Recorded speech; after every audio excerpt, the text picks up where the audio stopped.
Dieu veut que ses enfants apprécient ses œuvres et prennent plaisir aux beautés simples et discrètes dont il ne sait plus orner notre demeure terrestre. Il aime ce qui est beau, mais il affectionne par-dessus tout la beauté du caractère et il désire que nous cultivions la pureté, la simplicité, les vertus modestes reflétées par les fleurs. Pour peu que nous ouvrions les yeux, les œuvres de Dieu nous donneront des leçons précieuses d'obéissance et de confiance. Notre Sauveur, notre Créateur, notre Rédempteur, se sert pour se révéler à nous et nous faire entrer dans sa communion, la nature. C'est son moyen, efficace et visuel, pour nous montrer sa grandeur. La nature parle sans cesse à nos sens. Les cœurs sensibles sont touchés par l'amour et la gloire de Dieu, qui se révèlent dans les œuvres de ses mains. L'oreille attentive entend et comprend la voix de Dieu dans la nature. Les prairies verdoyantes, les arbres majestueux, les boutons des fleurs, le nuage fugitif, la pluie, le murmure du ruisseau, la splendeur du ciel, tout parle à nos cœurs et nous invite à faire connaissance avec celui qui a créé toutes choses. Notre Sauveur a relié ses précieux enseignements aux objets de la nature.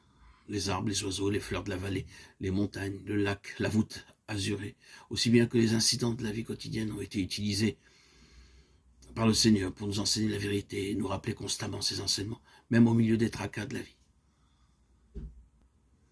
Dieu veut que ses enfants apprécient ses œuvres, prennent plaisir aux beautés simples et discrètes, dont il ne sait plus orner notre demeure terrestre. Il aime ce qui est beau, mais il affectionne par-dessus tout la beauté du caractère, et il désire que nous cultivions la pureté, la simplicité, les vertus modestes reflétées par les fleurs. Pour peu que nous ouvrions les yeux, les œuvres de Dieu nous donneront des leçons précieuses d'obéissance et de confiance. Depuis les étoiles qui suivent de siècle en siècle, dans l'espace infini, leur sentier invisible, jusqu'à l'atome imperceptible, la nature obéit à la volonté du Créateur. Et Dieu prend soin de tout ce qu'il a créé, celui qui soutient les mondes innombrables, dont il lui a plu de parsemer l'immensité, s'occupe en même temps du petit passereau qui gazouille sans souci son humble chant. Quand les hommes se rendent à leur travail quotidien, quand ils prient, quand ils se couchent le soir et quand ils se lèvent le matin, quand le riche donne des festins dans son palais, ou quand le pauvre rassemble sa famille autour de son frugal repas, toujours et partout notre Père Céleste veille avec tendresse sur ses créatures. Il ne coule pas de larmes qui échappent à son regard, il n'est pas de sourire qu'il ne remarque.